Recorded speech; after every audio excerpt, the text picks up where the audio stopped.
So I am on live hello to YouTube as well as TikTok. I stream on both at the same time. So if you're not here with me on TikTok, you're here with me on YouTube Live or vice versa. Or maybe you're just seeing the replay of this because this will then be in my YouTube Lives for my Hope is Speaking page. Either way, I've stepped into a different color phase. Somewhat. I always love red. Like I always have elements of red. You will always see red. And it's so regal and powerful. And, well, the color, okay. You're kind of seeing it because I do love my red, as you see. I think, like, I run out to the sun immediately. But my mom, who's like always shopping, she was going through her closet and was like, hey, take these. You want these? I'm like, sure. So I've somewhat stepped into this azul, this blue, after being a fiery red dress wearer for my entire existence. Well, not my entire existence. It just gives it's like a power color.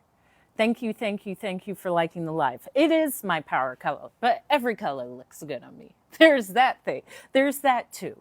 Every color looks good on me.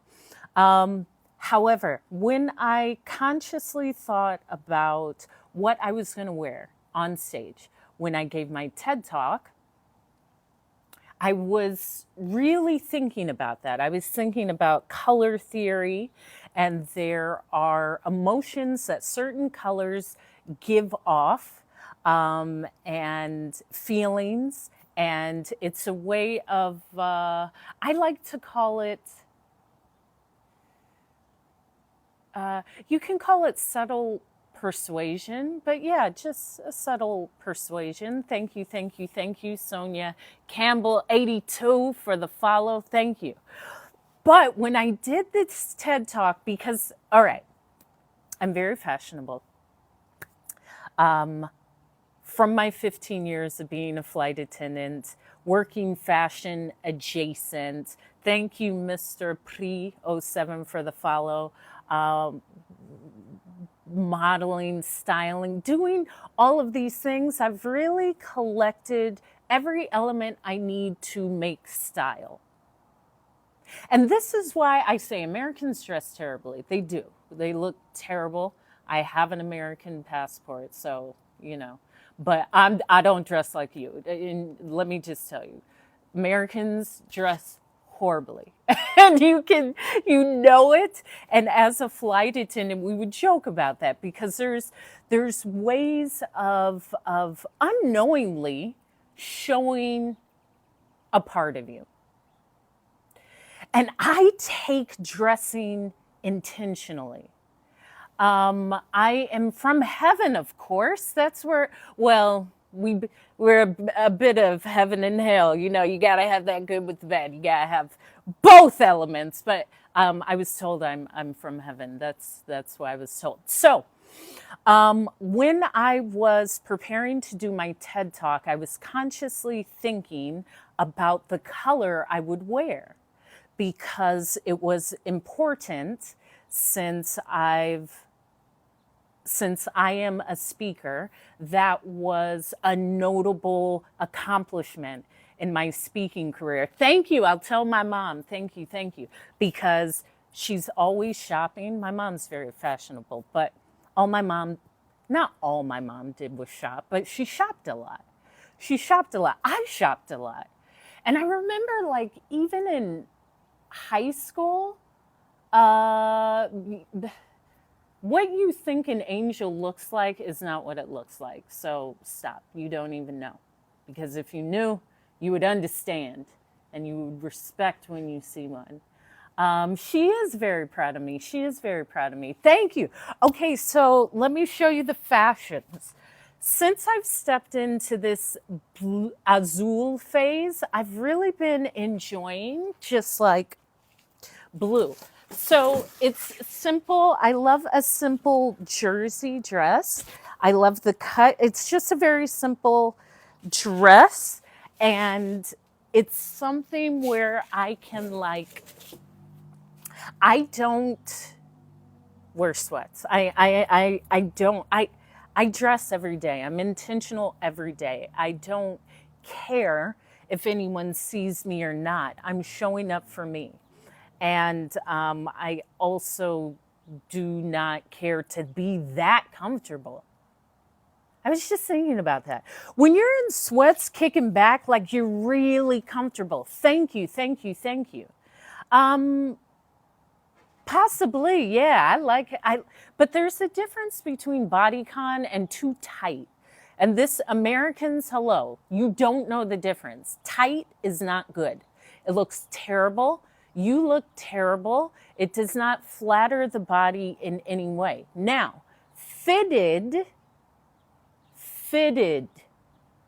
for your body type, which most of you refuse to accept your body type. That's already a problem. And here's the other thing, and this is with confidence. You dress for what you want to be seen as, not for what you're trying to cover. And a lot of women just find things to cover my stomach, to cover this area, to cover that area, where if we are open to that other space of, I want to show my wonderful arms, or I want to show my smile, dressing for the things that you like and that you want to show may create a better feeling than dressing for what you're trying to cover. Because there's a difference. And Beauty 87, thank you for the follow. And even accepting that, like, wait a minute. So many, this is like with marketing. Marketing is meant to highlight your negatives, but what about the great aspects about you? And reminding yourself of the great aspects and showing up as those great aspects. It's almost an honor to consciously put thought into your outfits. I believe the beauty of every human being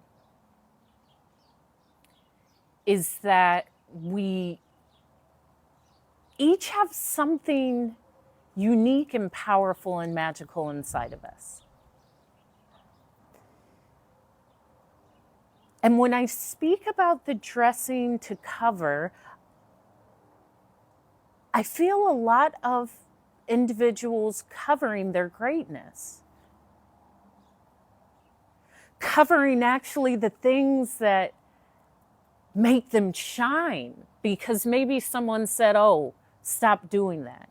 Hey, you're a show off. Hey, don't do that. We don't do that here. And you just cover it. And maybe that thing that you're covering is actually the beauty that you were supposed to show the world. Maybe the world was supposed to see that quirky habit that you have. Douglas Bethea 4, thank you for sharing the live. And I speak about this because as a speaker and as someone during my 15 years as a flight attendant, I've been everywhere in the world. I know the world. I've lived the world. I've experienced the world. And all I saw was that humanity, humans. Yes, there's differences. There's differences with language. There's differences with how the skin appears. There's differences with everything except being human. Just wanting to have a family, to have your children educated, to want to just come home and eat with your family. I saw that everywhere. There was no difference in that. And maybe to understand that beauty is to see really how we are all the same and show the specialness that you are. Now, AV, I'm open to that perspective. It's not something I identify with. I don't have that perspective. So, sure. And often, here's the other thing. People, when you say the world is lost, you haven't been anywhere. Like you haven't, this is me on my soapbox as like someone who's over 60 countries daily for like almost 2 decades. You don't know what's going on. All you're seeing is whatever's on the TV. As soon as you left and went somewhere,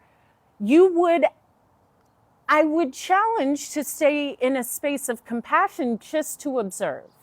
I'm not labeling anything. Maybe it's my perspective that needs to be awakened or softened or able to just exist for me to take away that judgment and just observe. And just observe. Being at a space of observance without a label. I'm not here to label something good or bad or negative or it should be done that way. That's a waste for me. In my most compassionate self. For me, what that looks like is truly observing. Just observing another human element or perspective without having to label it. Without having to compare. Just allowing it to be one of many. Does that make sense? That's great. I thank you. I don't know. See, here's the thing with religion. I don't know why that matters to me. I think when you say I follow Jesus Christ, the expectancy is the person that I'm saying this to will relate Jesus Christ with an image of maybe something good or a set of ideals or something. No one knows. I'm just observing you as a human now. When you say I follow Jesus Christ, that doesn't mean anything to me because I'm just observing you. Your belief system is not often how you show up in the world. So I don't know if that's said to, okay. So the beauty in each of us. So I love tea. Tea is like a warm hug. I always have a cup of tea. Okay, sure. That's a perspective.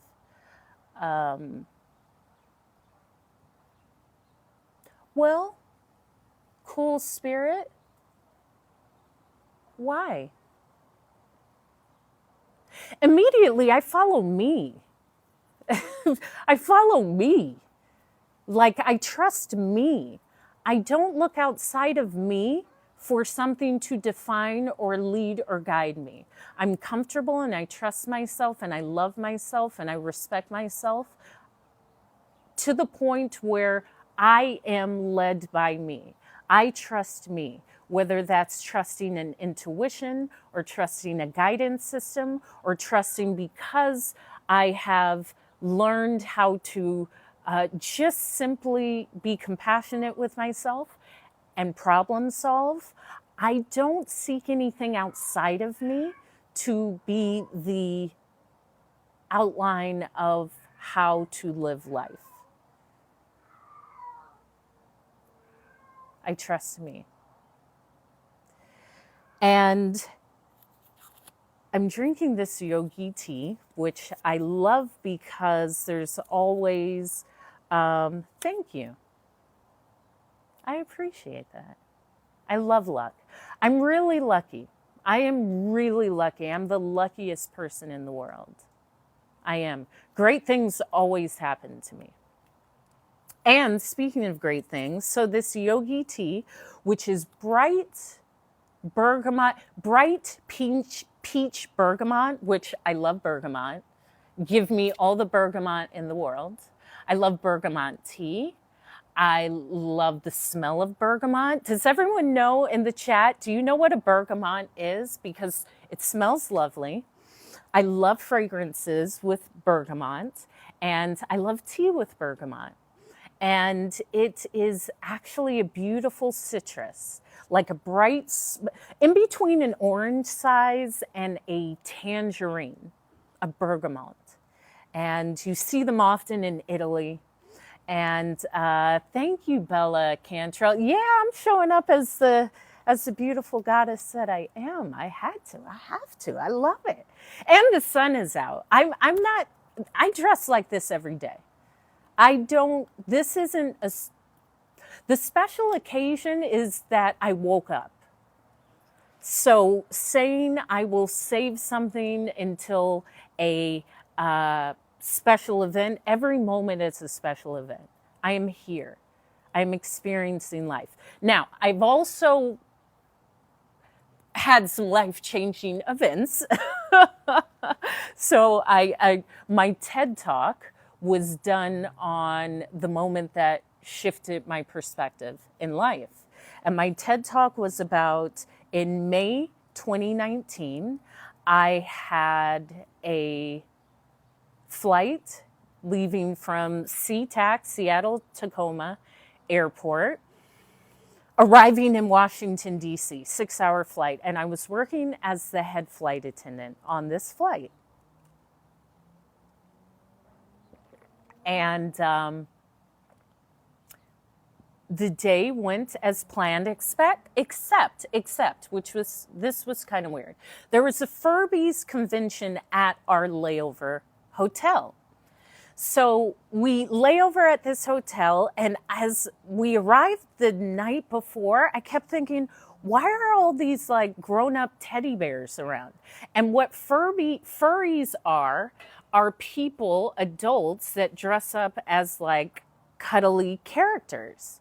And they meet at these conventions during the year. They're almost like Trekkies. Is anyone a Trekkie? Because I had a flight attendant friend who was a Trekkie, and you guys are hardcore. And I love it. I love the dedication. She would travel all over the world. Who's baby? Queen J. Who's baby? And how rich? I don't want rich. I need wealthy. Rich, I'm already rich. Like, how wealthy? How wealthy are we talking about? Because that's not anything. And furthermore, you being rich doesn't take away from you if you're a cornball. Because I've had that. If you're a cornball, if you're corny, you're corny. Your money, I'm really cool. I'm the most amazing being you'll ever meet. I don't care how much money you have. If you're a cornball, I'm not going to stay around you because you have money. I have more resources, and I just believe in myself. So money isn't really the driving factor in my life. I will not stick around you just to be around your perceived wealth. If I don't like you and you're a cornball, you're a cornball. And a lot of y'all are corny.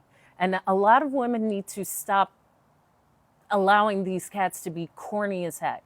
They are corny. I don't care what you have. If you're corny, you're corny. You have to start being like cool and dressing well and healing yourself and opening your communication. So when you feel something, you don't disappear or ghost. You're able to feel your feelings and allow them to pass. It's time for a lot of people, and this is all genders, to truly do the work on yourself.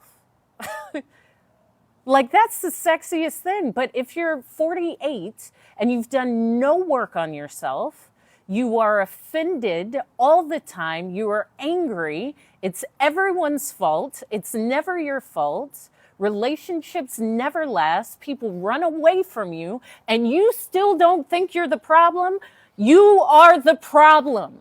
And it is the sexiest investment to consciously say, is it me? Is there trauma that man, I've been so angry. Why am I so angry? Who hurt me? Who have I hurt in the years since I've refused to address this? Like, it's time for me to act. I'm not okay. I'm not okay. I'm anxious all the time. I cannot handle my emotions. I cannot get close to someone. That is okay to say that and say, I want to take steps to, like, be better. That is like currency beyond. And that takes something. That takes actually checking in with yourself. But if you've checked out from yourself for so long, if you've just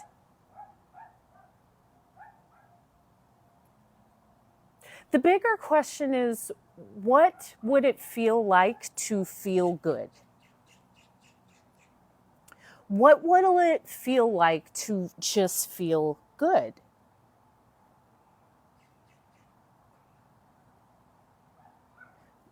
I don't know about that. All I know, listen, I don't listen to anything outside of me. So I never see a barrier. If I want to change myself, I don't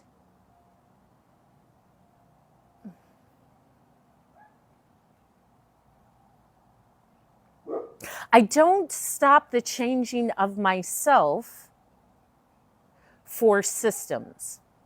I just create what I need. I just create what I need. If I need something, I gotta figure it out, period. I say this in my TED Talk, it's you. It's you. We have everything we need in every moment to be okay, to solve something, to get through life. And even knowing that takes a lot of pressure off. Like, wow, I trust myself. I trust myself that I will make the best decisions. But if you're constantly second guessing yourself and saying, I don't trust myself, I don't make good decisions, I have to ask someone else to support the decision I made, and it spills out into your life, what I'm sharing is, ask yourself, what would it feel like to not second guess yourself? What would that feel like to be, like, sure of your choices, of your decisions, and be okay with that? And know, listen, I got it. This is what I'm asking. Even asking that question of, I don't even know what that feels like. What would that feel like? That's something I want to feel. And really fulfilling that.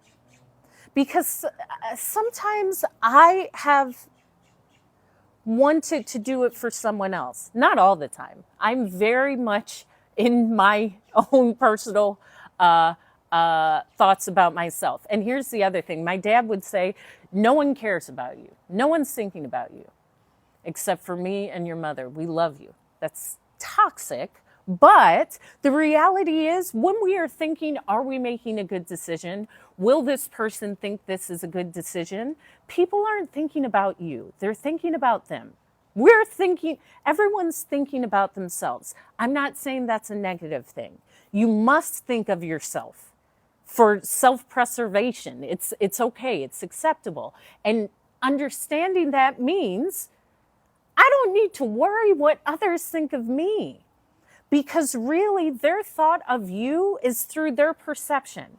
From the moment they were born till that moment, every system, every gender code, all these random things, seeing you. It means nothing about you. Stop getting offended. and question, why am I always offended? The beauty is there becomes a point where, like, whatever someone says, it doesn't matter, because it doesn't. What do you think about you? It starts with you. If you don't like you and someone says something, you may just say, well, this is why. No one likes me. No one's ever liked me. That's why this person treats me this way. It goes back to you.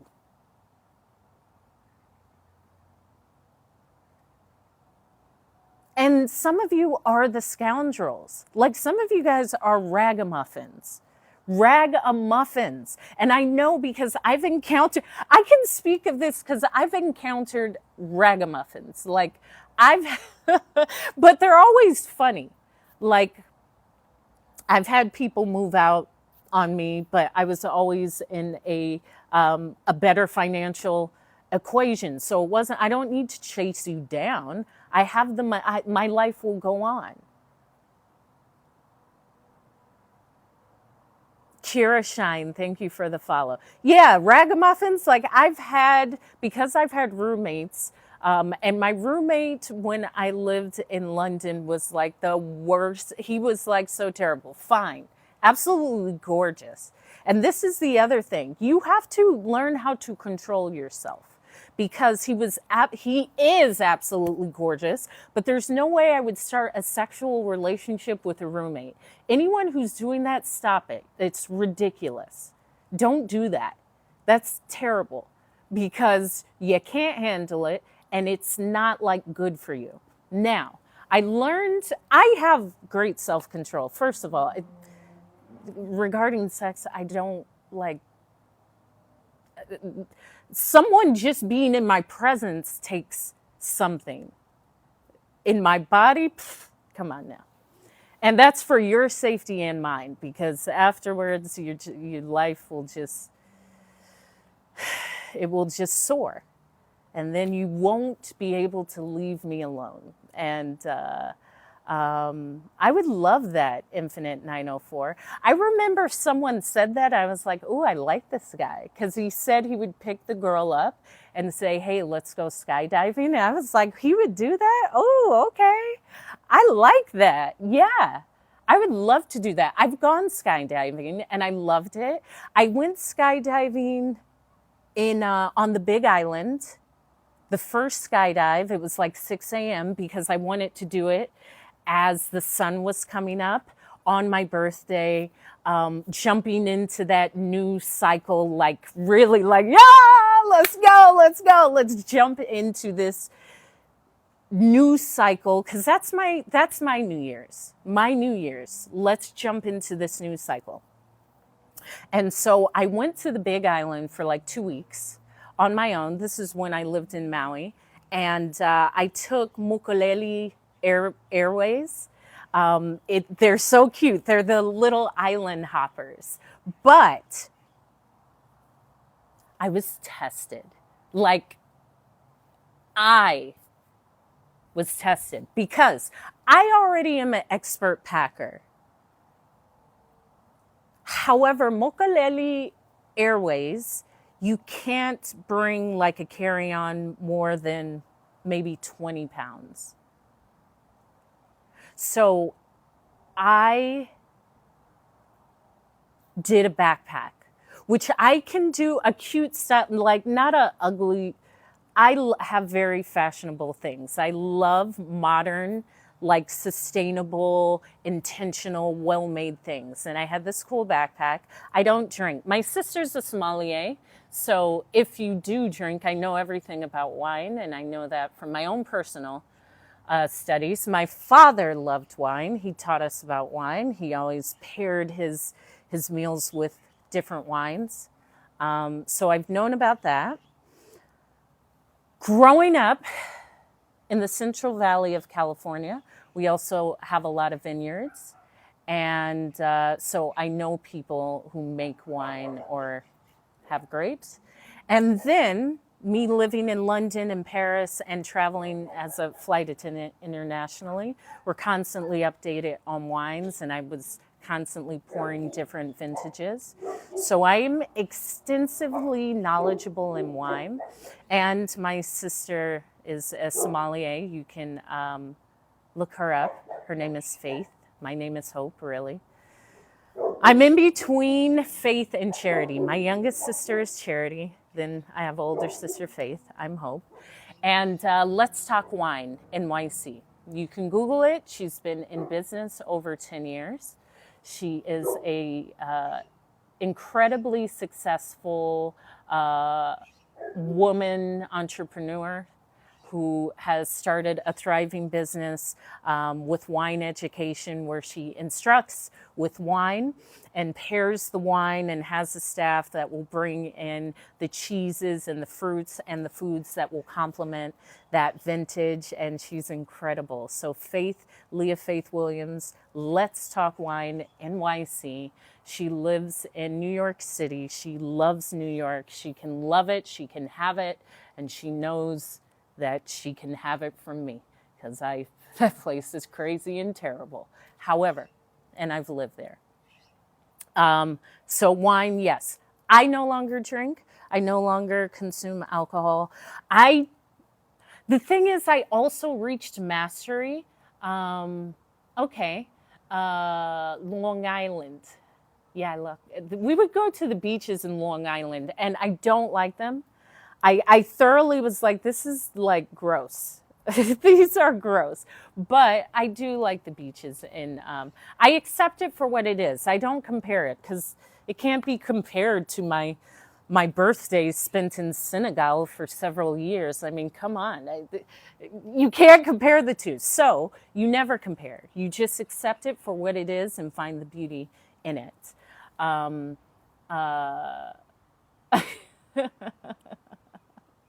They are gross, and they're rocky and cold and pebbly. But I've been spoiled, because let me say, and you know I love to tan. After this, because I didn't tan earlier, I strip off everything. I'm big with tanning naked, because you don't want tan lines. Although tan lines are sexy, it's nice to sun your body. However, I always love a beach. So my life is just exploring the world through the beautiful beaches. Yeah, but private beaches, that only exists in certain places. Most parts of the world don't have that.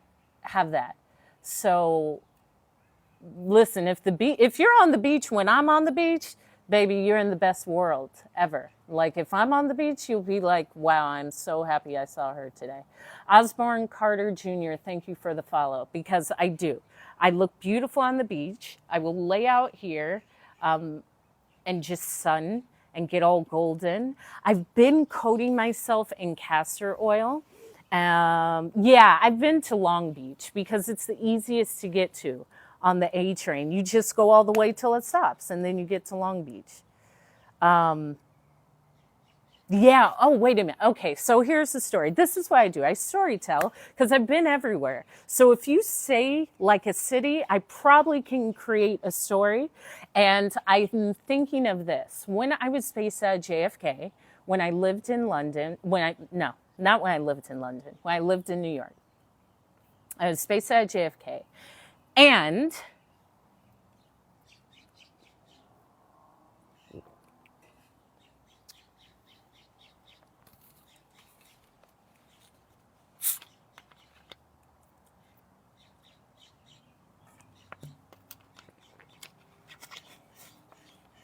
you got to stay hydrated,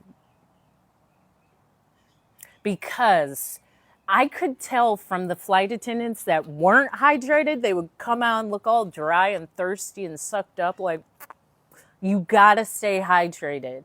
I don't know what I have to say this again, because when did people stop drinking water? You have OF. I don't understand what that means. I don't understand that. Drink water. Stop reaching for juice. If you're a sexy adult, juice, like, if you're a toddler, I understand. You're not. Drink water. If you want juice, eat the fruit. or actually go squeeze the fruit, but stop reaching for these juices. It's like, for women, all of that sugar is not good for parts of our reproductive system, and water is just nourishing. What have you been eating that you have to have this sugary, terrible tasting stuff?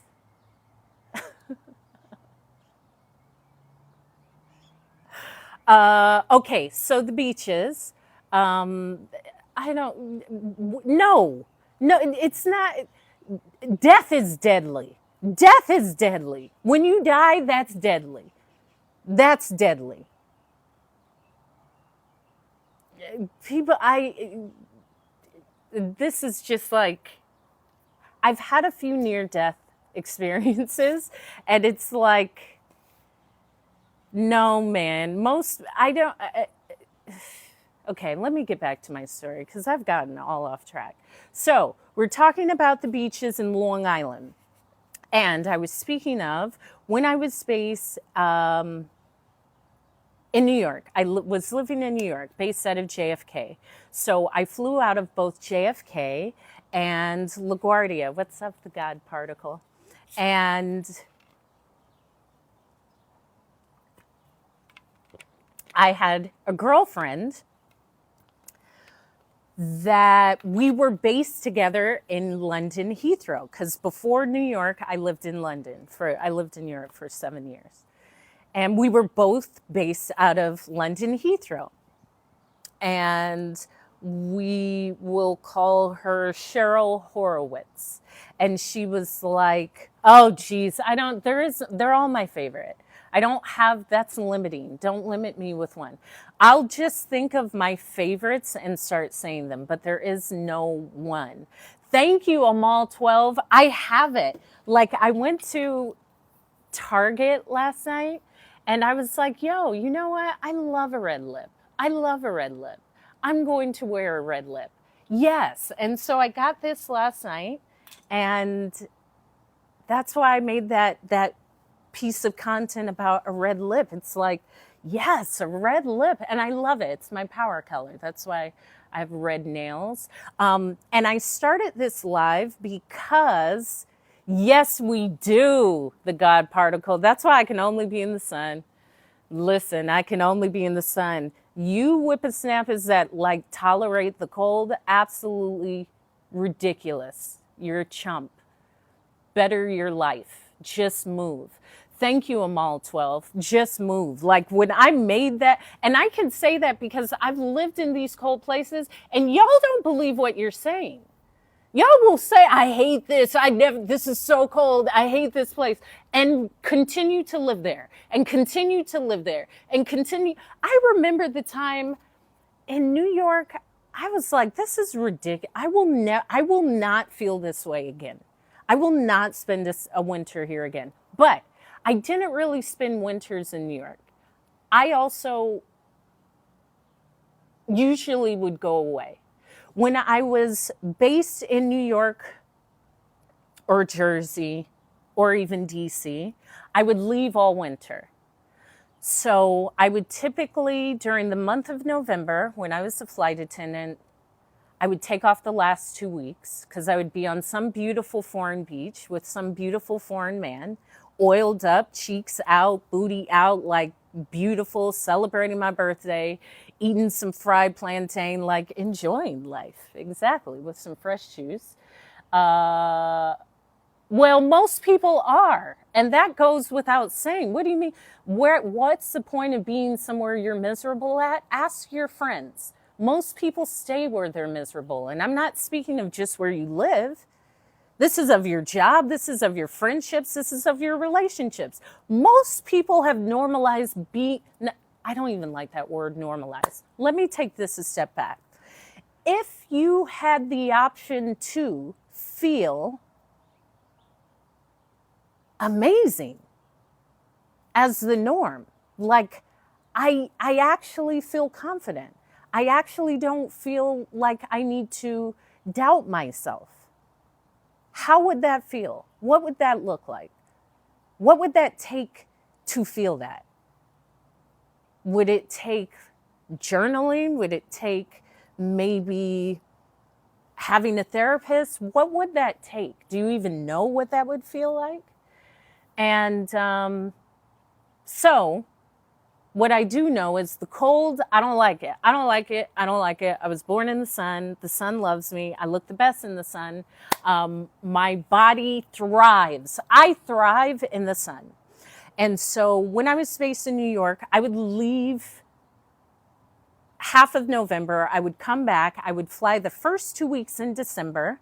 And then I would leave the East Coast of the US for the last 2 weeks of December, because I would come to California where my parents are.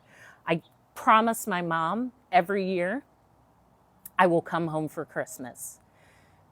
Because my mom, she loves to decorate for Christmas, for every holiday. My mom's always decorating and cooking and changing the house furnishings and candles and figures and porcelain things. Like, she changes all of these things. She's invested. I love that I have a beautifully curated, warm home.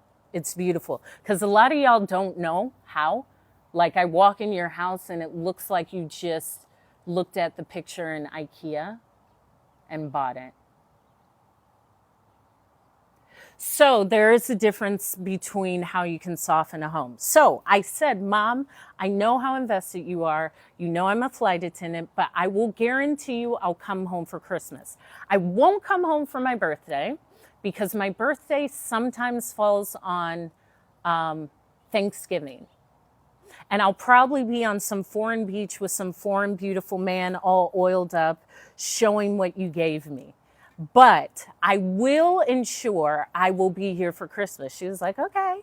So I would always come home for Christmas. So I would leave the East Coast, work the first 2 weeks of December, come to California for the last 2 weeks. Then sometimes I would go somewhere for New Year's. Sometimes, but New Year's is kind of for chumps. New Year's sometimes is like that holiday. New Year's, if you're in the right place, New Year's is fine. You don't have to go somewhere to celebrate it. But again, I'm a flight attendant. I've been in different places every single birthday, there's been maybe 2 or 3 repeating out of 15 years, but that was normal. So I would typically come to California and then go hide out in like some beach town in Mexico, not Cancun, like away from Americans, away from anything familiar to make an American tourist comfortable. I would get on the Colectivo at the Walmart and go maybe 90 minutes south to a small fishing beach town and just chill for like a month.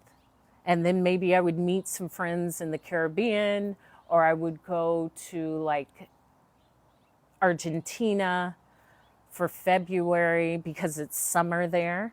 And then I would usually push it. I would take off January, February, most of March, and then come back to flying like the last 2 weeks. So I never really experienced winters. I would always leave. Same thing in London or Europe. You aren't sticking around for winter. Winter in London is miserable. Most of the time in London, it's miserable. And I love London. I do. We have a beautiful relationship. And I just did not know that there's places that existed that you will not see. Like, you see how I'm seeing the sun? Like, forget about this. Take a picture. Never gonna see it. Forget about it. Last time you go see the sun, baby girl, is the last time you was at your mama's house, over there with your mom and them, your mommy, your daddy, because when you get back to London, you ain't seeing no sun. Goodbye. It was terrible. It was terrible. Like, it will be gray and misty and gray and cold, and it's like a humid, bitter cold. Like, not a dry cold, not a New York cold. Like, this is the thing. When you travel and live different places, you really see there's a difference. Like, London is like that chill to your bones type of cold. It's a very muggy, wet cold. It's like horrible. It's different from a New York cold. Add into it, it's always gray and people are not receiving sun and they look like it and they are unhappy. And that's where my mom would always drink tea.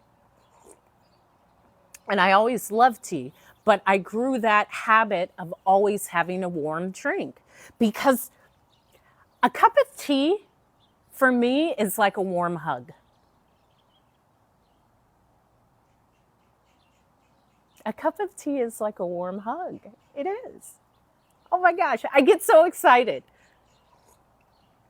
And I remember at my dad's send-off, we had a dinner afterwards and I had some tea and then people were coming like, Hope, I want to talk to you. I want to take a picture with you. Hope, Hope, Hope. And I came, I was talking because I'll talk. I love to talk. I love to talk to people like I am her. I will talk.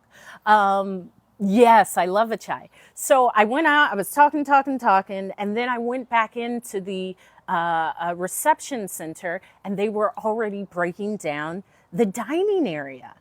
Like they had rolled up, they'd taken off the tablecloths, they had cleared the tables, they were rolling these tables that could seat about 12 to 16 people around them. They were rolling them to the back. And I was like, oh my gosh, I left my YSL card holder and my cup of tea. So one of the brothers that was, I was just a kid. Like here, Amal, 12, I'm calling you in, not calling you out. As a kid, I didn't label myself any of those things. And as an adult, I don't either. I have just shown up as me.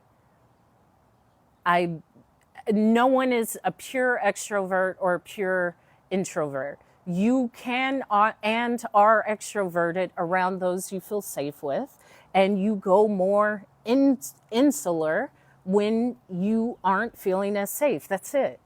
I don't label any of this stuff. It's ridiculous.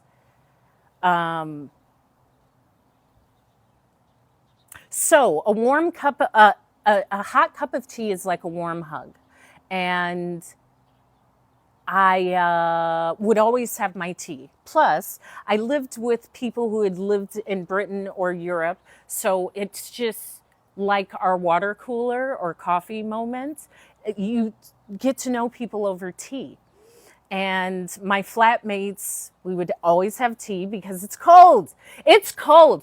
I've experienced a lot of these climates, but that's ridiculous. And I've lived in the best cities in the world. Punk that. I've lived in Paris. I lived in New York. I've lived in London. I lived in DC. They are great. They are, just not full time. I got to a point where I like waking up in the sun every day. And after my emergency landing, which is what I gave my TED Talk on, that's when I actually started asking myself, if this thing called life, you could go any day. And I learned that from being on a plane that the left engine went out. And I really accepted the fact that the next 45 minutes could be the complete remainder of my human experience. Imagine that. Imagine being on a broken ass plane and you're like, imagine that. This is why when people say something, none of this matters. You put too much energy into things that actually don't matter. I know what matters. Outside of that, it doesn't. I just don't put energy into it. I don't. What you think of me, I don't care. But I also don't label myself. I'm not woke. I'm not this. I'm hope.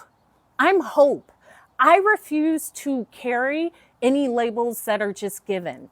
Just allow me to exist. That is ridiculous. I just choose to show up as my most authentic self. And I share this because I've been doing this my entire life. Most people don't. And it does take something.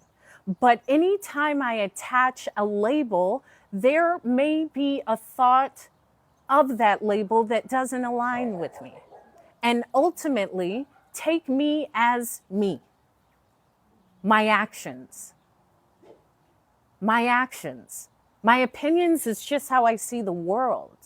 But my actions is genuinely how I'm putting in to the world. Does that make sense? You can call me amazing. Okay, a warm hug, tea. I would always have tea. I had my kettle. I would typically drink. I love PG tips. I love my Tentleys. I prefer Tentleys. No, I like my PG tips, my British tea. And when I was based in London, I had the experience of working outside the US. Now, the US, we have a very high work productivity. Americans work a lot. We are efficient, we get to work, we do work. Some of y'all don't. And I know that because my dad was an exceptional leader. He taught exceptional business and leadership skills, and he was a real entrepreneur with integrity. A lot of people aren't. I accept that too. It's a part of it. I still believe that how you live your life just shows up for you in your own way. It's not for me to label it. However, I've worked with family, and some of y'all whippersnappers are like the worst people to work with ever. And I have 4 sisters, so I'm like, I do not want, no way. Like, we can work together if we're not like seen. No, they're not the worst, because the thing is, they're your family, so you're able to actually have a more constructive communication pattern, because you can't just cut off family. And in fact, it can be a space where you learn how to communicate more effectively. Instead of saying, I don't like you, you're not doing this well, you actually have to be in business mode. It's not about feelings. It's about an outcome. This is what I need from you. I'm taking my feeling out of it. How can we work together to accomplish this? That is how you accomplish goals or business or anything. It's not about feelings. In fact, I don't care what you feel. What I'm accepting is there is a solution that can be found in us joining together. Let's join and make the solution happen. That's it. I don't need to do much more than that. But learning how to say that to someone and be compassionate, and especially in business, most of you guys don't, you take too much inventory of what your coworkers think about you. It doesn't matter. They're your coworkers. They're only there because you work somewhere. Outside of that, they don't mean anything. If you weren't at that place of business, they would not be in your life. That's it. That's the only commonality. And my dad would say, like, sometimes people fall off just because you lose that common ground. Sometimes you meet people in school and your commonality was just that you happen to meet at school. Once you go into your profession or you stop going to school, that commonality may or may not remain a bond. Same thing with a job, or even sometimes I just really see the beauty in seeing cycles end with people in your life. Like, not cycles end, friendships end. That's okay. That's okay. And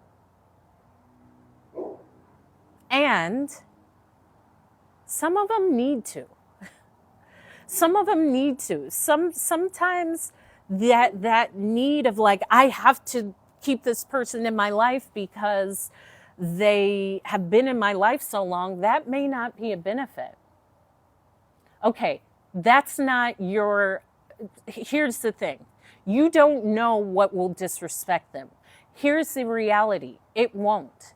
The goal is to understand that there is a common goal. It's not about you're putting to first, you got to be able to talk to your parents. And I made a piece of content about this. This is coming from someone like, I have great parents. I do. My father died in December. Up until that moment, they were in a very successful, happy 45-year marriage. My mom is a complete princess and stubborn, got everything she wanted. However, my dad really taught me just the beauty of what a man is in every way. And so shift the focus. Shift the focus of you are not able to speak to these people because of this hierarchy. At this point, there is a goal that needs to be done. It's not about disrespect. You don't know that. You're judging that. Let go of that. What is the goal? What is the goal? If the goal is we need to speak about everything that's being paid on the 15th, that is the focus, not how they will feel. The focus is we need to speak about all the bills being paid on the 15th. Do you have time now?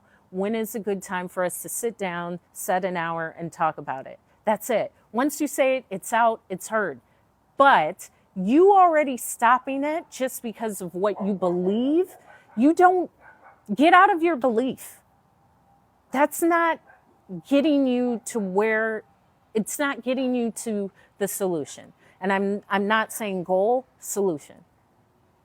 There's just something that needs to be solved. So, of course I'm outside. I'm always outside. And I'm actually, the pool, the water reflection is like blaring into my eyes, but that's a good thing, you know, that's a good thing.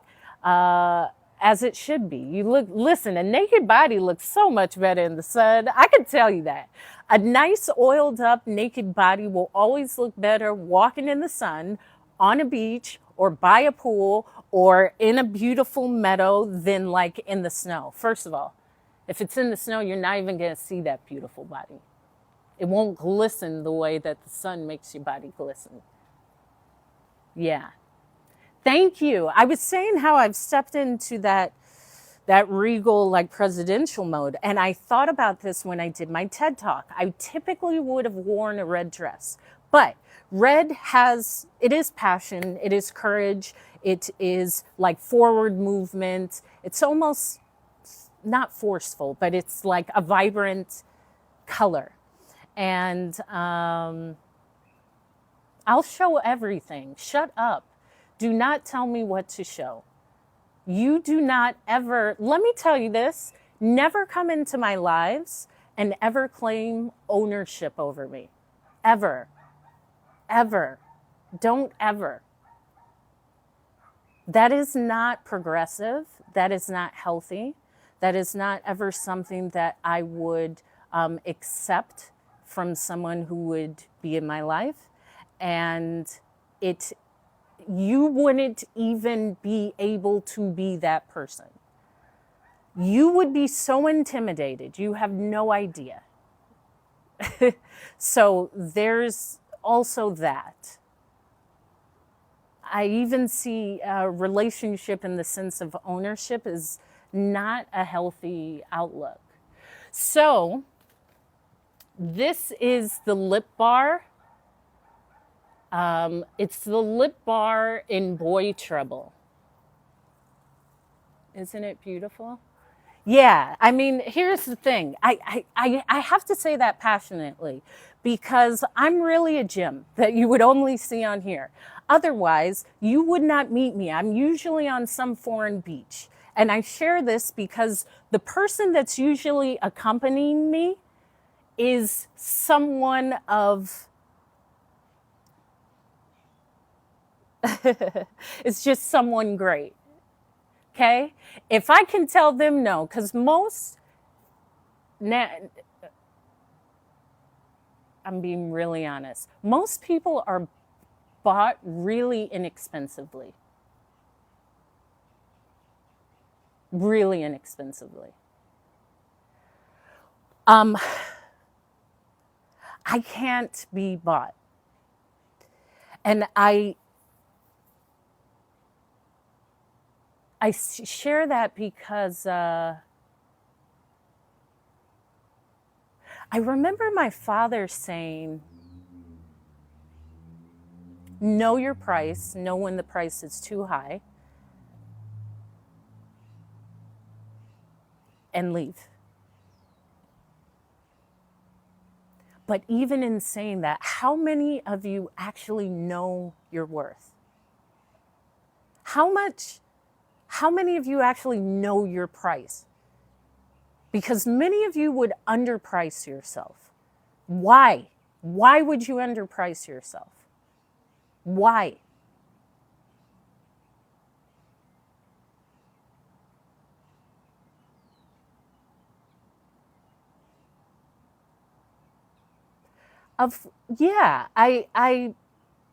Why, what other center would I be outside of myself?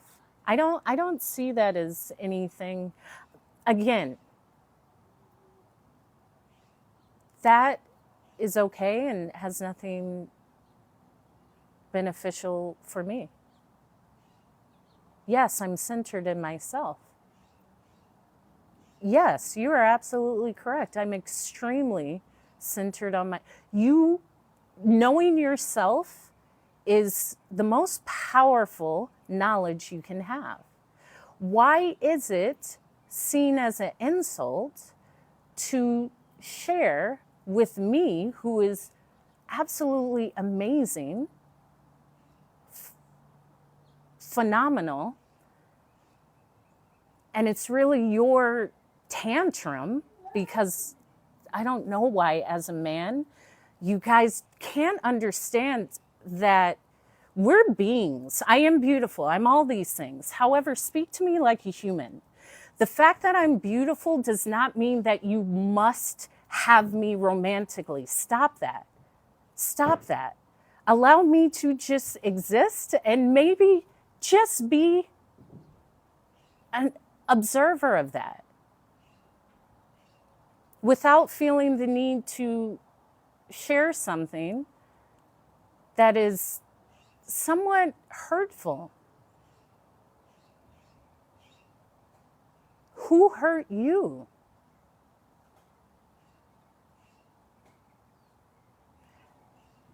It's not about wanting me. Even that, why would you share that?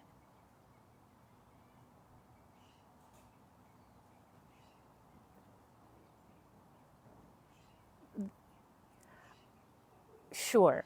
I'm open to whatever you feel. Sure. This is what I'm talking about, like actually doing the work to heal. I'm talking to a phone.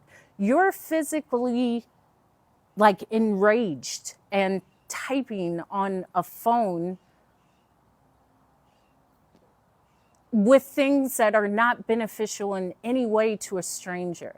In that respect, that is just showing a disconnect within yourself.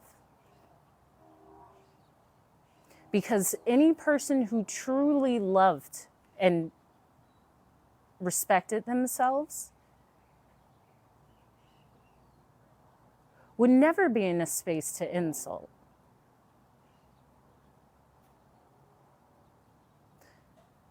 Because just observing human beings,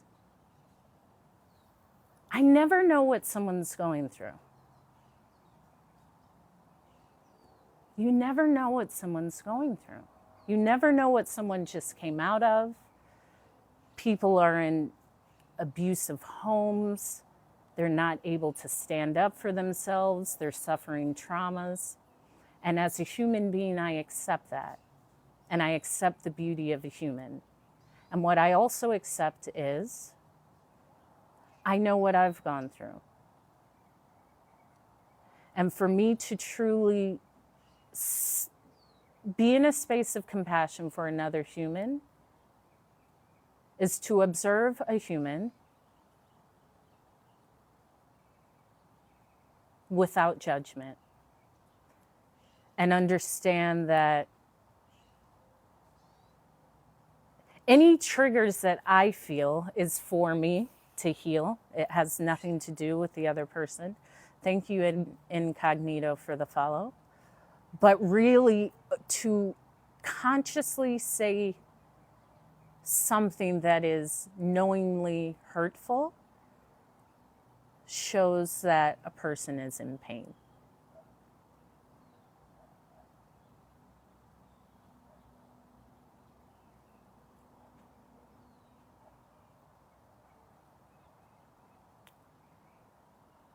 Hi, Theater Girl.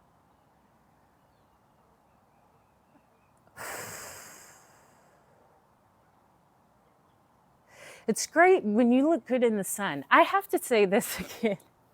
Even if you are having a character building day, I don't say a bad day. There are no bad days. You'd rather cry in the sun than in the snow. I can assure you of that. Okay.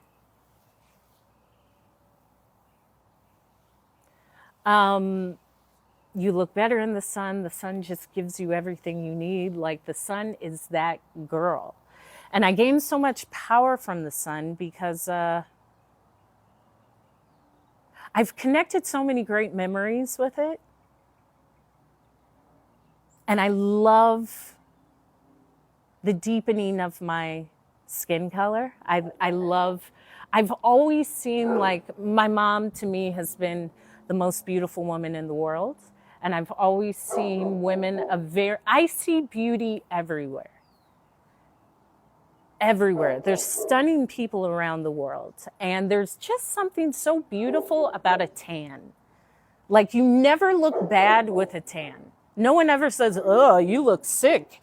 Did you get a tan? Like, no one says that. When they say you look sick, it's because you look pale and like you have bags under your eyes. You look gray and ashy. No, I don't want that. Keep me in the sun. As I've said, and that's why I chose to move to Hawaii, I always knew I would be in a warm destination. I will never be in a space with like winter, like cold winter. And I did that. This is why I have so much confidence. I've moved myself all these places. Y'all, you can't, unless you've done that, shut up. There's also that. Sometimes you have to remember who you are.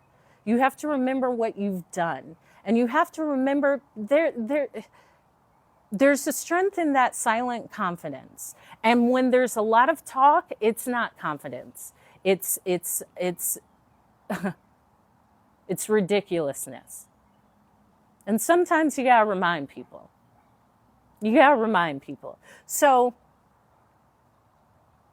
when I moved to Hawaii, I said, oh my gosh, yes, because my ideal outfit is vintage Levi's cutoffs, very worn. I'm particular about my denim. Now, I love vintage denim. I love Japanese denim.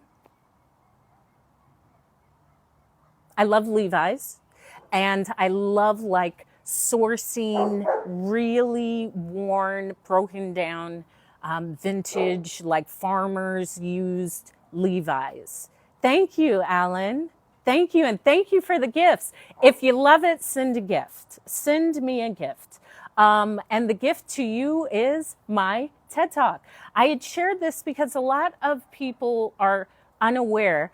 If you go to the top of my page, there is a link. That link will take you to my link tree, where the first button, you can go watch my TED Talk. You don't even have to search it. You just go to my TED Talk. You can search the TED Talk, and you can go to YouTube and put Hope TED Emergency Landing, or go to my link in bio, My TED Talk is there, and it's a way to get a hold of me. Sometimes people, that's how I've acquired opportunities, because sometimes people don't know how to get in contact. So I also have my forum, like for content creation, speaking, events, this microphone, which I always have, my YouTube, and my Venmo and Cash App, and my Amazon store. Yeah, so my link in bio. Send me a gift. Why not? I look beautiful. I'm out here seasoning the world with all this beauty. So, the warm cup of tea. Oh, the blue dress. Okay, back to the blue dress. When I did the TED Talk, I thought I was going to wear a red dress, because I typically do. And then I said, no, it's a different type of power. It's like Obama would wear blue ties often. It is a direct, powerful color, but it's like emotional. It's being empathetic. It is a different space of power. Sometimes power isn't this brute force. I believe power at times is only seen in this very masculine, like, grr, grr, type of way. And power is so many things. Even taking the label of what power is, it's so many things. And it felt good.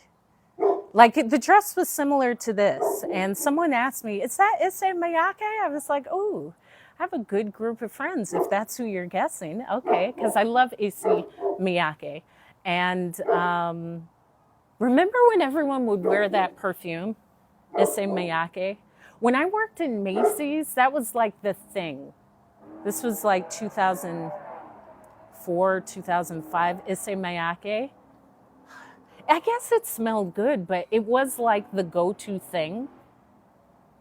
And I do like Issey Miyake as a designer. I like Issey Miyake. I like a lot of independent designers. I've been a muse for a few. However, I have designer friends who have made stuff for me, or in conjunction with me, or made stuff with me in mind. So it's not really about the name, it's about like the cool factor and the passion. Because passion shows in everything you do. While I'm speaking to you, I'm like, this is my passion. I feel amazing. Other than the sun just shining on me, let me change this angle just a little. There we go. Let me like change it up. But I love this. I love speaking and storytelling and inspiring, and some of y'all will get checked. I don't know why you think you are as cool as you think you are, but you're not. You're like an imbecile. I remember I called my French boyfriend, I said, petit imbécile. Tu es petit imbécile. And he's like, oh, no. No,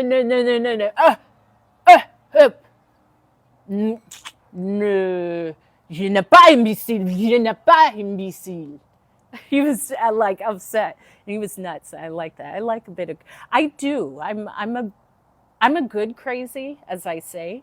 Like, no one's ever been like, oh, Hope, she's crazy. They're like, yeah, Hope's crazy. Yeah, that type of crazy. So I would call him a petit imbécile because he was. And that's a very hurtful insult, to call someone like a small, stupid person in French. And yeah, like, I don't have terrible stories with men. I don't. I had a great system, and I choose well. I'm grateful for the father that I had, who really taught me everything about you mofos, okay? However, yeah, I'm sharp. But the thing is, I know that, like, it's real. And when it's real, it just works. I'm never fighting for love. You can. I'm not. I don't, If love ain't easy, goodbye. Goodbye. And I will leave you in a heartbeat like, wait a minute. No. Here's the assumption. If it were to stay this way, how would I feel? Because it's not going to get better. It hardly ever does. So that thought of it's going to get better, will improve, it won't, goodbye. Plus, I travel around the world, baby. You ain't that special. I find you every time I land. That's the reality. I make you special, okay? I bring out the best in you. Without me, your stock has gone up. And here's the thing. I've actually done this. A lot of women haven't, but I have done that to guys, okay? I've done that where after me, they look like a completely different person, as you should. I know that. That's why I can't align with everybody. I know you are just going to thrive with me in your life. I can't just be next to everyone. For real. I know the beauty of a partnership. That's what happens in a partnership. We will both thrive. However, I'm really making you thrive. These amazing women are what is making you thrive. Or the thought of getting a woman, so making money for the woman, whatever. We are that. I am her. And I've witnessed it. Y'all didn't have fitted suits. Now, since Hope put you back in the world, better than I found you, you already have a really high bar because I don't know what's after me, but the manner of dress is better. Probably communication is a bit better. This is what is great about a constructive relationship. It doesn't always have to be, this was terrible, I shouldn't have done it. What the heck are you guys getting into? Why are you getting into something that is so dramatically bad? That's kind of on you. Like, you have to do more research. Stop just like accepting someone into your life as a relationship. Like, what do you want? How do you know it's that? What is your parameter to walk away? Because you got to be able to walk. And I've walked. I've walked from people. Listen, the people I've walked from have like sold their penthouses in another country to chase me to another country. Y'all ain't getting that. Y'all got the dude that complained about getting Popeyes back coming to see you. Okay? So and I share that because it's not about what they have. I don't care about what you have. I have it. I will only attract that anyway. It's you. And sometimes it's just something we both got to learn. But if I trust myself and I know myself and I know this ain't working, that feeling in my stomach, that's not going away. The best thing we can do consciously in a healthy way is say, I need to step away. There is something that is not aligning, or this is not comfortable for me, and I am like detaching from you. I will not call you. That is great. That is healthy. And actually saying, yeah, this isn't working. Stop just accepting that it will work in the future. It won't. My life is my life motto. My life is amazing. So I don't have a life motto. I just do this stuff. And I encourage you to do it, because what's the worst? Are you going to explode? You're going to tell someone how you feel and then your head is just going to pop? No, it's not. You're only forecasting this imagined terrible outcome that won't even happen. Stop it. Get to a point where you say, I'm going to actually see what that feels like. Grow. And not grow up, grow into yourself. Maybe go away and stop putting yourself out for a relationship. Because I don't know how y'all are doing it, especially in the States. I haven't dated an American in like probably 20 years. So I don't know. And I date I date completely different. I don't know what y'all doing, because I ain't never had any of these problems. And I don't really care to break up. Like I'm not, goodbye. I break up with you. I move countries. See, here's the thing. There's that. I'll leave you behind quickly. I I had shared that right before I moved to London, I was in DC and I had put my name on the transfer list for, I don't care. That's great that you feel this is low. That is your perspective. It's not a truth. It's your truth in the world full of truths. So ultimately, this is only how you see it from how you see yourself.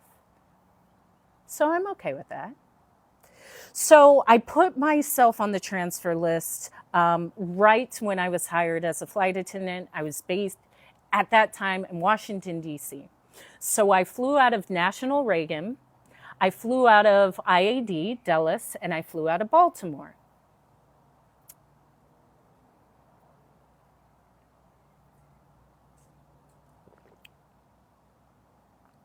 And DC was great.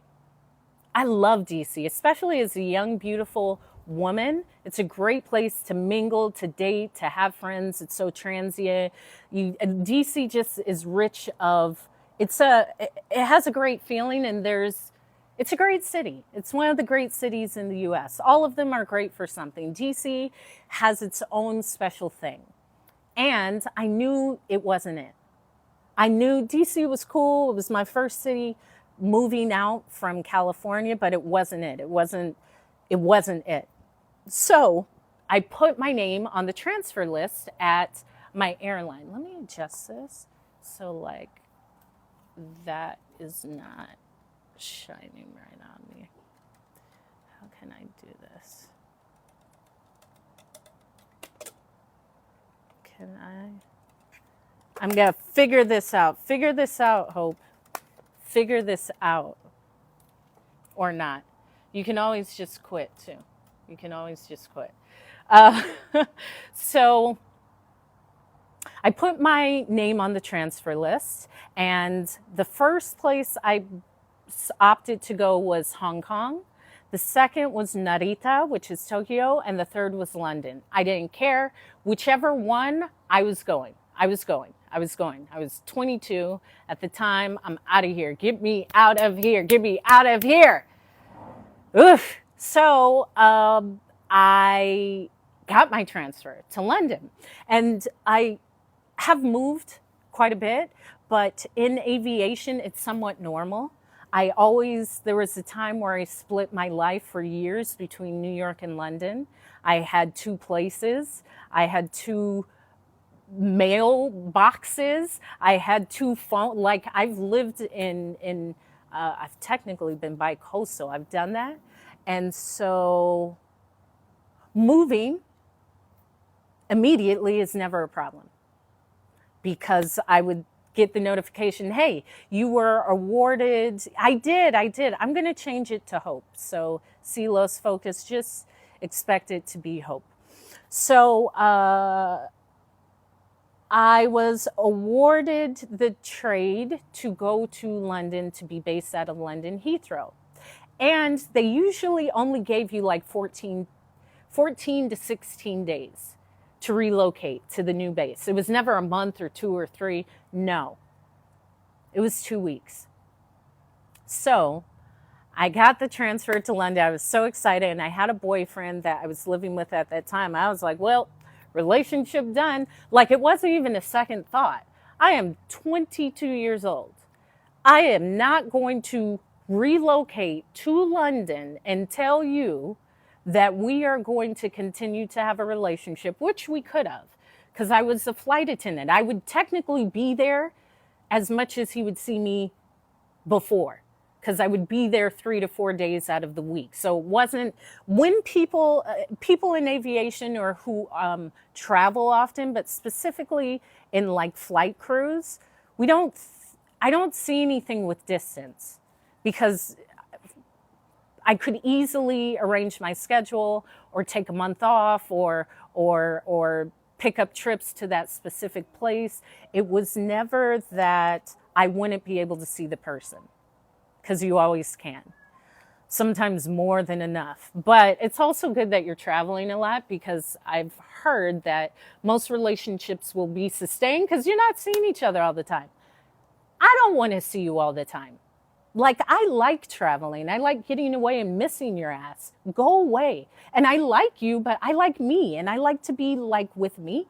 And I've let people know that, and I've always been with people who are respective of that, and they're like that in their own way. So it's great. This having to be up on you, no, go. I need to tan. Go away. Give me a glass of sparkling water. Bring me my book and disappear for like 48 hours, please. Please. So I was like, relationship done. And so he came home, and I was like, yo, I got my transfer. He's like, to London? I was like, yep. He was like, oh, okay. I didn't tell him then. Now I would have just broken up with him then. This is what I learned. I didn't drag it out. I was in a space of, really it's a space of not worthiness, but thinking I don't want to disappoint him. When I tell him the relationship is done, he will be sad. So what? That's okay. The beauty is knowing that you are being honest. And I do not have responsibility of someone's feelings. I will always be kind and compassionate and honest. Honest, because that's the most compassionate thing you can do. And yes, it may be uncomfortable, but people get over it. I don't know if they get over me, though. Me, it's a bit different. I know people haven't. No, it's not like, wait a minute, Y2K, what do you mean let go? You miss this. No one's grabbing me. You cannot keep me. Listen, if I choose to leave, I'm going to leave. There is no such thing as don't go. You think people haven't said that? I don't care. I'm gone. A fool to let you go? I have always let them go. And so what? I don't know how you get over me. Listen, I don't know. I don't think they have. But no, because they say they haven't. And I understand. It's me. Most of y'all aren't. So unless you are with, exactly. That's why people, it's not about wanting. Let's get out of here's the thing. He should have self-respect. No, he's a human. He feels whatever he feels, and we still consciously go through with the break. I don't get to control what someone feels. All I know is how to compassionately express what I feel. I'm not in that space. And it's not about not wanting someone. It's never about that. And that goes into worthiness. It's not about wanting you, having you validate me. It's actually only about my honest belief in myself. I trust myself. I know when I no longer want to be in this relationship, or this isn't healthy. This is beyond my boundaries. My boundaries are violated. And that is okay for me to feel and express at any time. And that is a healthy, honest way of looking at relationships. I don't look at a relationship as this is it for the rest of my life. I work at being as open and honest every day. That's it. Because I will probably leave you. It's probably like a fear of mine. Guys aren't just that great. You're okay. And I've had amazing men. Here's the thing. Here's the other thing, ladies. It's looking real good over here, okay? Real good. You will never hear me say anything about men. I love men. I've had incredible men. I never have a lack of intelligent, emotionally available, open-minded, compassionate, thriving, healthy, open, secure, abundantly wealthy, communicative, handsome man. I've never had a shortage of those. This is just my journey. I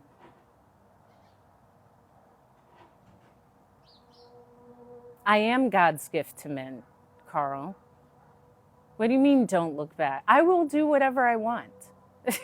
Stop saying these ridiculous people. You know, people often, Carl, that don't take that, like reverse that.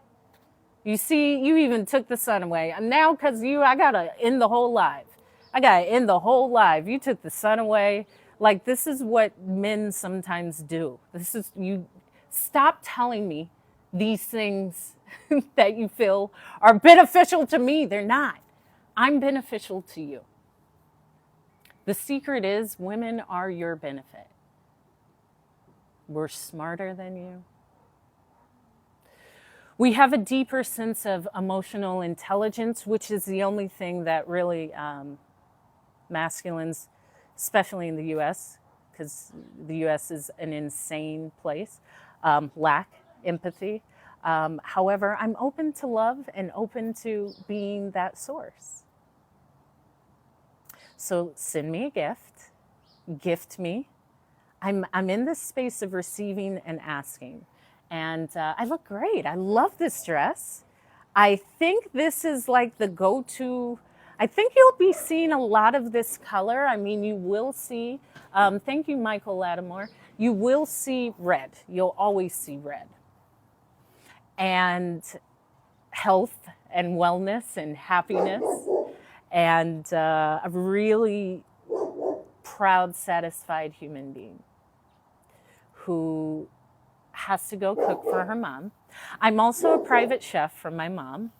And I said, Mom, what do you want to eat tonight? She was like, I don't know, a turkey leg. I'm like, a turkey leg, that's it?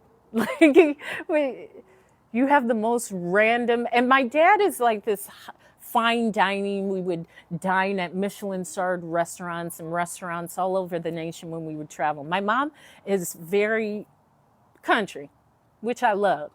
Thank you. And so when she said, I don't know, a turkey leg or a turkey wing, I was like, okay, I love it too, Chris. So there, I'm giving it to you. I'm giving you this feminine energy. I'm fully in it. I'm receiving, I am believing, I'm sitting back and just letting it come. That's what we do.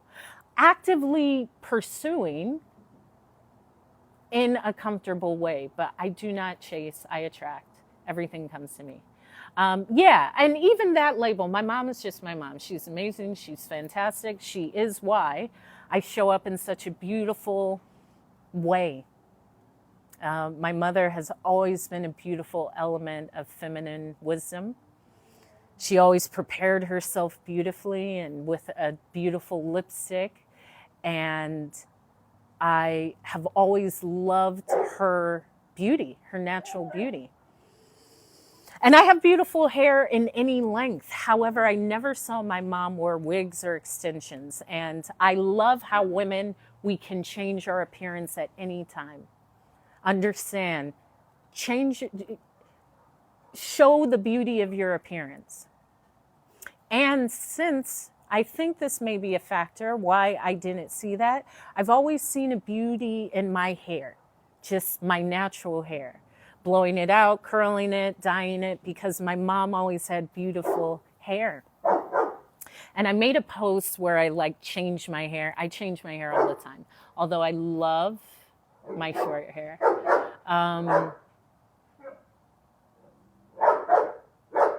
This dog needs to be walked. Why? I need a real man. What compared to what? A fake one? Carl, is that coming from a space of love? If it's coming from a space of benefit and love, clarify. So yes, my mom always wore jewelry and she loved her Estee Lauder perfumes and she would just shop. She still just shops. Like, I buy whatever I want. I do.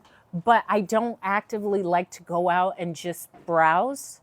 If anything, I'll go to a vintage store of any level, like $2 or $20,000. I like what I like. I have a very eclectic taste. And it's typically not found at, it can be, pieces can be found at like Marshall's or TJ Maxx, but I don't go to Marshall's or TJ Maxx for clothes.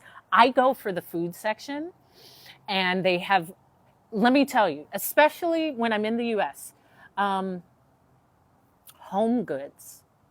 They have the same type of foreign foods that I would buy in the grocery stores when I was a flight attendant. They have the same olive oils and pastas from Italy. Like, they have the real stuff from the grocery stores. They have the same type of stroop waffles from Holland that I would get in Amsterdam. They have stollen, which is this Christmas bread from Germany, the same type that's in Germany. That's why I go to those places. They do have the same food from the grocery stores abroad. And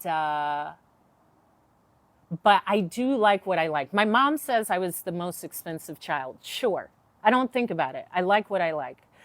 Once you stop limiting yourself off of a price of something, life becomes beautiful again. Because attaching everything, every decision is attached to money. Start to break that. I have spoken for quite a while. I was also streaming on YouTube. So subscribe to my YouTube, Hope is Speaking. My lives are there, all of my TikTok lives. Sometimes I record YouTube videos while I'm on live. That's what I typically do. That's what I've been doing. And I just posted that 2 days ago. And I'm posting the other one. It's a quick motivational speech. It's entitled, Watch This When You Doubt Yourself. And it's me telling you, don't doubt yourself. You got it. But in my own beautiful way. So subscribe to my YouTube. Follow me here on TikTok. I am on the marathon to 10,000. And I think anyone who wants to start or feels apprehensive about posting or being on social media, start. The world needs, it's not even the word, let me bring it inward. The fact that you start and just honor yourself, regardless of how it's received, is your gift to the world. It is. Sandy's Crochet, thank you for the follow. So start. And it's a powerful thing, even seeing that 10,000, getting closer to 10,000 followers, because I was there. I was like afraid. I didn't want people to see me doing this gift that I chose to pursue. And this has brought me my TED Talk, which, as I said, go to the top of my bio, click the link. The first box is my TED Talk, my email, if you want to collaborate, it's all there. My Amazon store, my Cash App, my Venmo. Thank you, Sunny girl. Love you, love you. And send a gift. I don't respond to words. Really, send a gift. Words are, let's see something like movement. So you can see my TED Talk, and this is what I do. And I love it. I come on every day. I always look this beautiful. Wednesday, I have a new thing. So I will be going bike riding. I'm starting, on Wednesdays, I meet my friend who was my Valentine.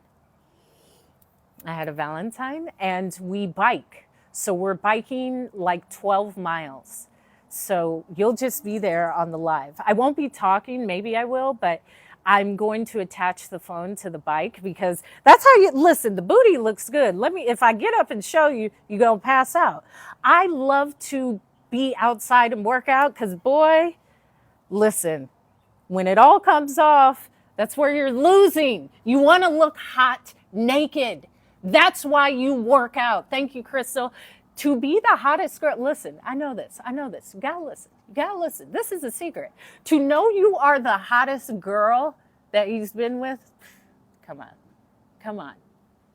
Come on. Don't you want to work out and be like, I know these beautiful, look at this body, look, and he gets to see this? You're welcome. Come on. And I chose you. You didn't choose me. So you better, you only got, no, I'm kidding. But it's true. Become the hottest one. Become the hottest one. Having that feeling of knowing when I'm disrobed, I'm the hottest girl this man has ever seen in his life. And I know it. And I know it. And I know that he still thinks about it. But you're not going to be that if you're like not doing the work. Trust me. There's a difference.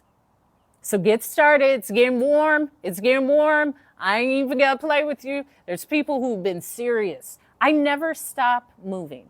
And someone said, Hope, tell us how it feels when you stop working out for 2 years. I said, 2 years?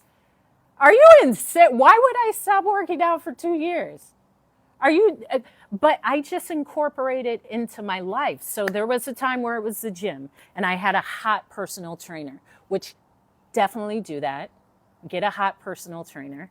He had the cutest butt and chiseled arms, and he was in love with me, and he just lead them on. And he was great. He was great to look at.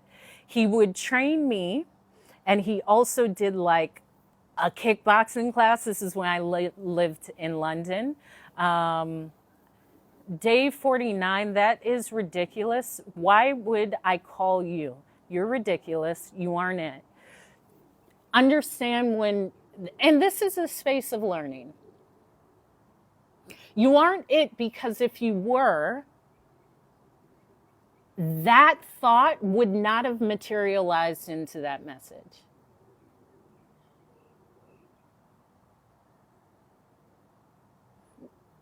It's not. You aren't it. And I'm not going to ever call you. Why would you tell a woman to call you? Nigga, I don't even want to talk to you now. What are you talking about? Bye. I ain't calling you. I ain't calling you. However, that's okay because there's plenty that call me.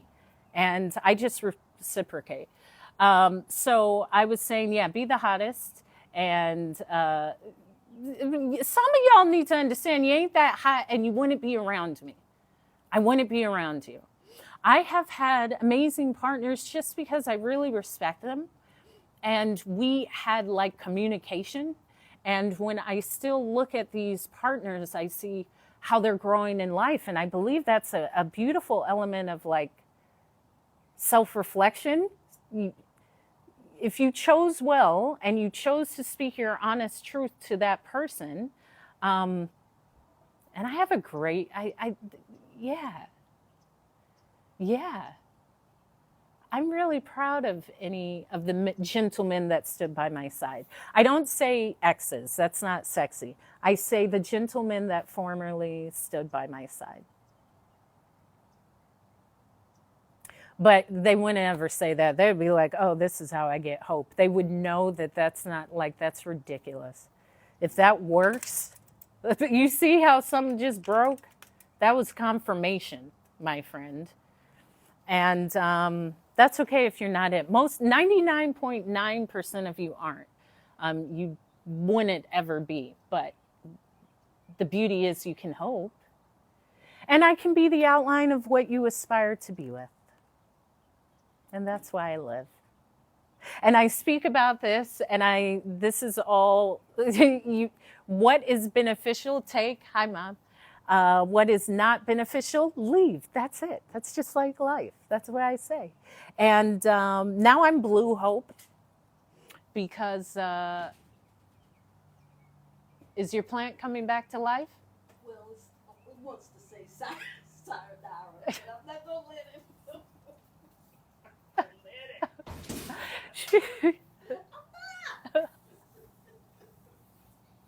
She's saving a plant. My mom had to save her plant, and she's a treasure. She's a treasure. So yeah, this is what I do. I come on here every day. I talk, I motivate.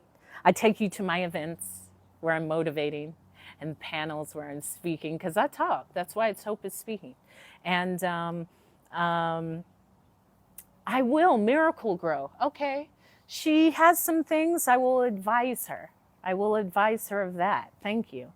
If you miss my lives, because I just come on whenever I want, I post them all to my YouTube, which is Hope is Speaking. So subscribe.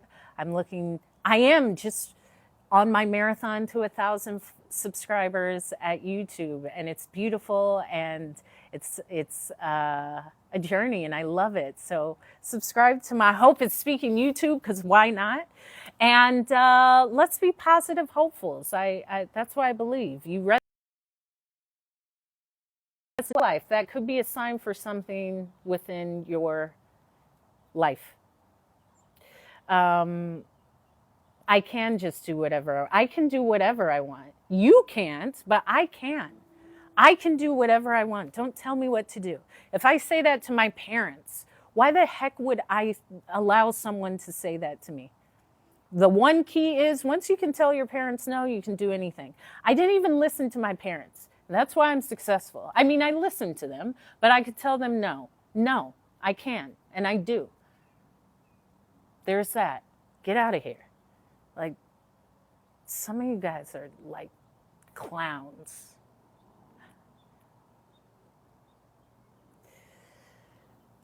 So, I'm completely in my power. I have my red lip.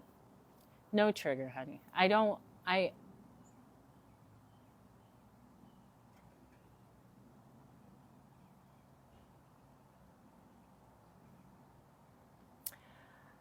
I'm completely in my power with my red lip.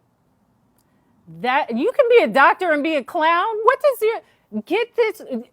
Okay, this is what I'm always saying. Doesn't matter what you do. It's about your personality. I don't care what you do. You can be a doctor and be a clown.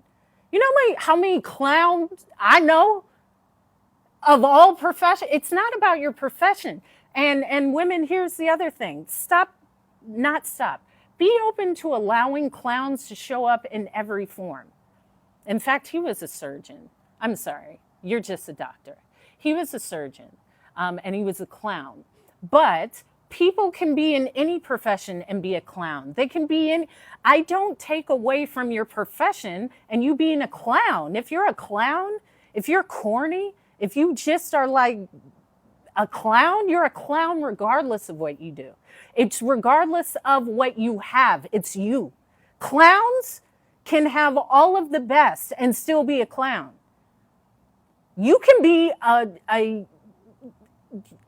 that's why a lot of people are excessively wealthy, because they're clowns. And most people are so insecure that they will allow themselves to stay around a clown just for the perceived value that it gives them. If the clown is what's perceived as wealthy, a person may want to be in proximity to that to feel that wealth. Now, your proximity to someone isn't their wealth. Their wealth is their wealth. If you are next to someone who is wealthy, I do not assume you are wealthy like the person you're standing next to. However, people will just want to be around wealth to make themselves feel better, even though the person is a clown. You know how many artists and like well-known people or people who have a financial abundance are just clowns? Stop that. If you're a clown, you're a clown. And a lot of y'all think you aren't. Your accolades don't take away from your clownness. Now, this isn't everyone. This isn't a blanket statement, but some of y'all are clowns. For real. And you just found some people who weren't in their power, and they empowered your clownness. That's it. Once that person found their power, they will not allow a clown to have power over them. So I even see a beauty in that. You being a clown births a power in who you were a clown to. You see? It's all positive. It all works out. What's up, NYC? But if you're a clown, you're a clown. That's regardless of what you have. And there was a time where a clown offered me, to buy me a beautiful flat in Paris, because I had told him I wanted a space in Paris exactly where I wanted it. And he was a clown. And it also was a trade-off that I found I did not need to do. It was not something that I believed that I could actually do it on my own merit. But I wouldn't feel good if I took it. Yeah, I learned maybe that's the story for tomorrow, because that was quite a story. So anyway, unless you, come on, if someone's offering you a paid beautiful appartement sur la Paris, and I say no to that, I know my power. I said I can create that myself. I do not have to give a piece of myself that I know isn't worth it. That's the choice I made. However, if I'm saying no to that, you clown dudes think I'm giving you time of day. You ain't offering no apartment in Paris. Please. But if you would like, I'm open to the offer again.